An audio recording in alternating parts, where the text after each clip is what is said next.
Hi, I'm Betsy Black, and I've been a happy member of the co-op since 1985 and a shopper before that, and I love the co-op. I feel like I learned about food when I started coming to the co-op. I mean, I grew up, my mother, it was that time, the 50s, 60s, where the real growth of manufactured food, and we had some of that. My parents also had a garden, so we ate a lot of crap, Captain Crunch, and also we had vegetables from the garden, so it was a real mix.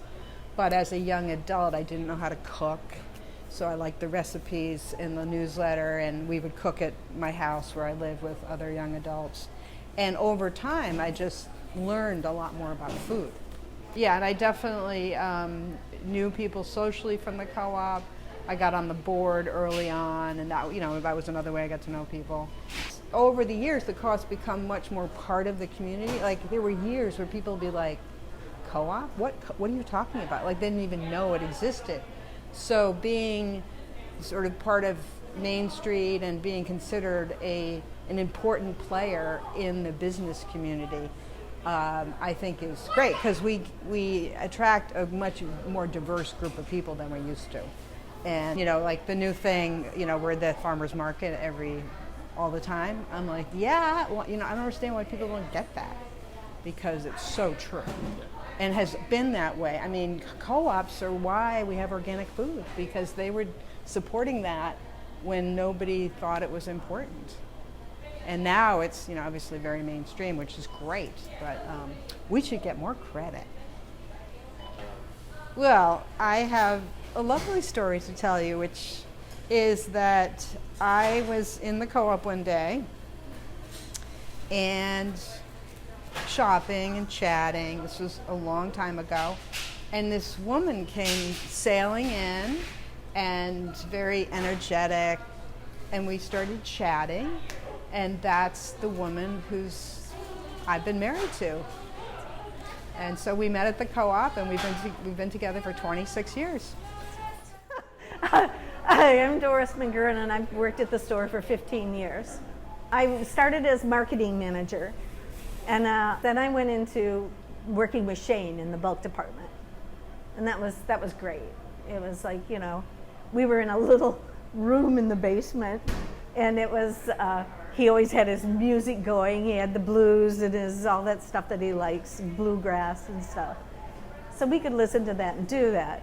Then the store got redone, and they put that counter there because they wanted our faces in the store instead of in the basement having a good time.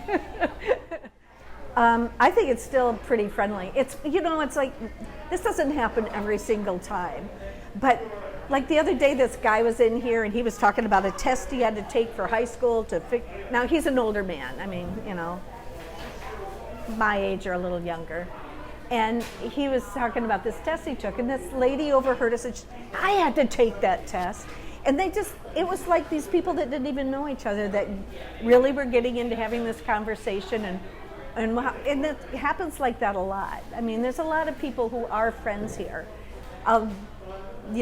that met here, like Betsy and Kathy, and I don't know about Peg and Nikki, but it's a good group.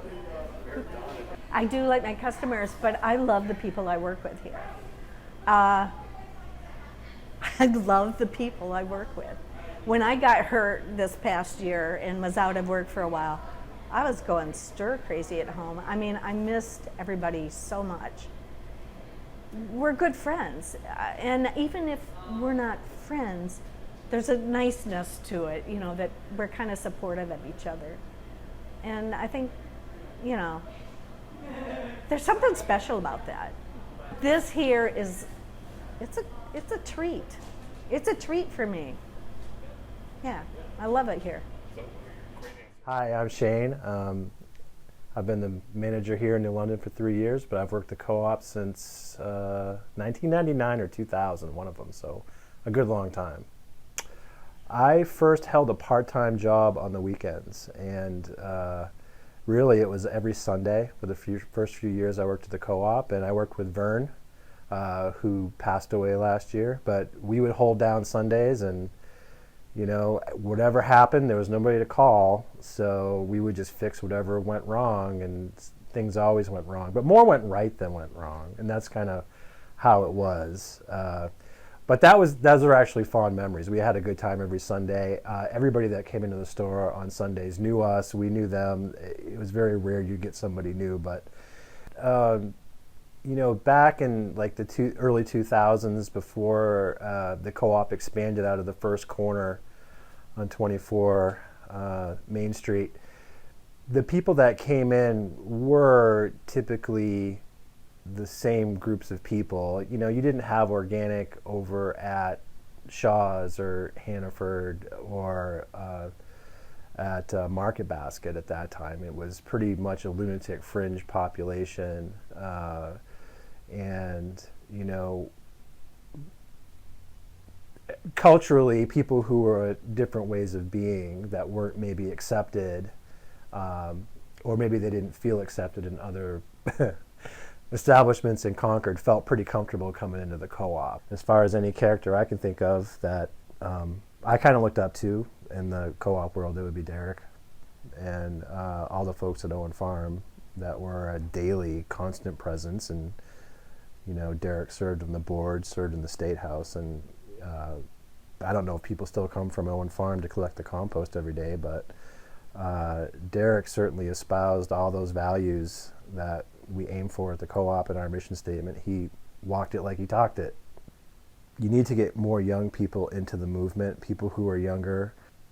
Yeah, can it be relevant in the future? It remains to be seen. You know, can young people afford land to farm on in New Hampshire? Doubtful. So to me, it's scary. Yeah. I mean, we don't see it because of our day-to-day grind. We don't see what the co-op actually does. But I mean, the co-op does a lot of good things in the community. Case in point, Pat. I mean, think of all the small farmers he keeps going because he's buying their produce. And how many small farmers in open space that the co-op members can keep going because they keep buying it from the co-op. My name is Carrie James. I'm from Clearly Balanced Days, and we are a proud vendor of CBD products here at the Concord Co-op. We started our business in 2017, and you were one of our first big customers. We felt like you guys were going to be, you know, if we could get into here, we felt like we were doing the right thing. So we started with you guys, I believe, in probably the summer of 2018.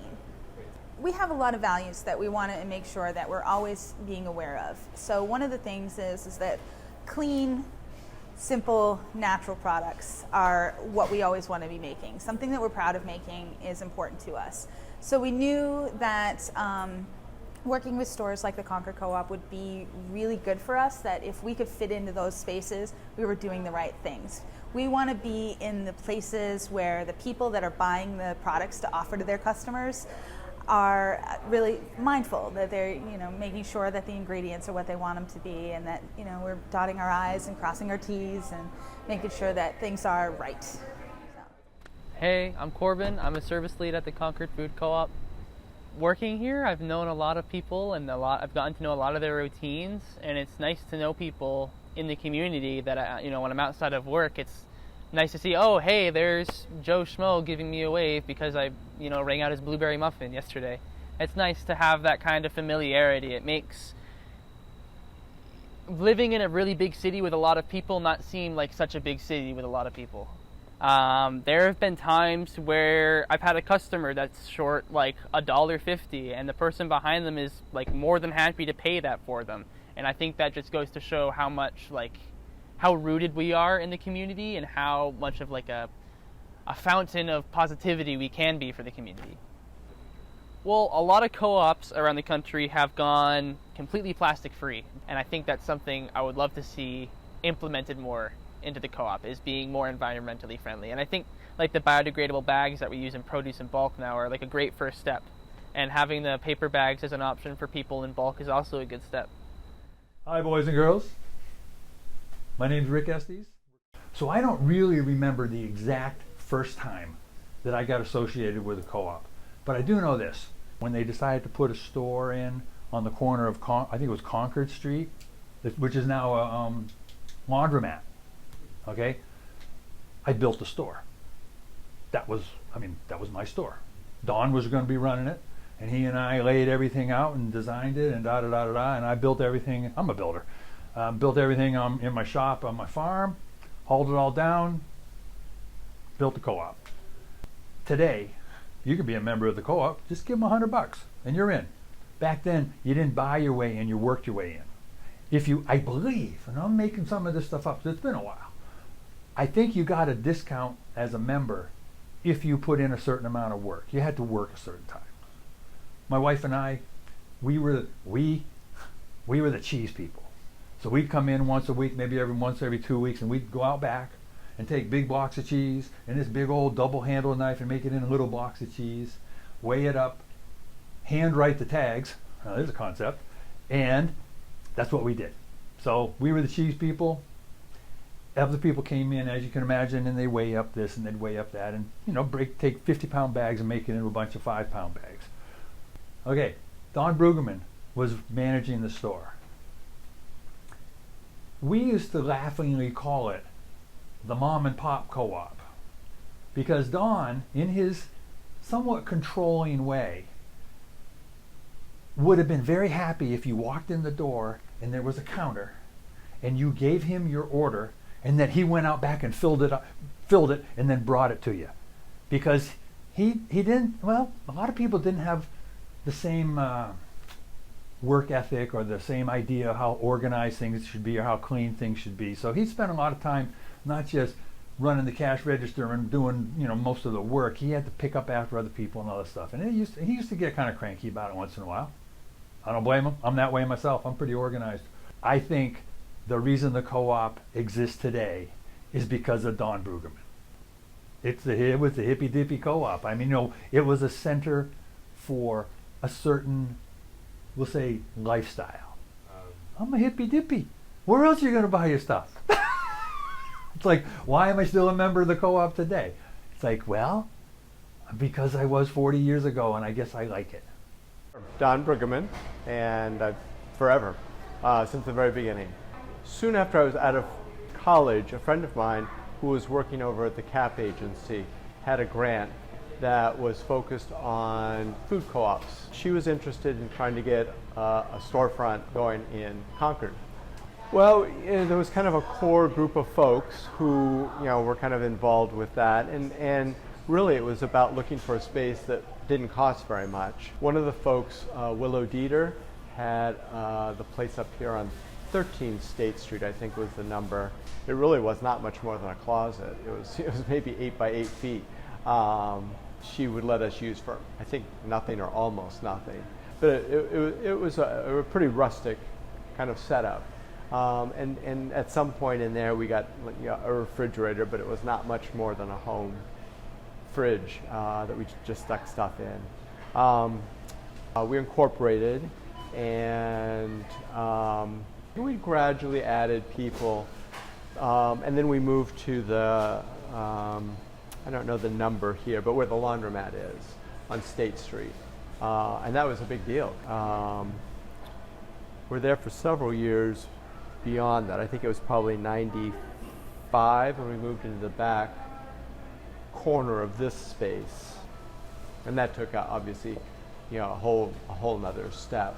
So people, I think, volunteered 2 or 4 hours a month, and they did various things. They bagged like seeds and that sort of thing. That's kind of before we had the gravity bins. And it was actually a great community thing. I think you lose something. We always imagined this, but people from the old days also say they miss some of the aspects of being kind of cheek to jowl in a tiny little place. And well, it's especially to look back, it really was rewarding to be able to get a business off the ground like that.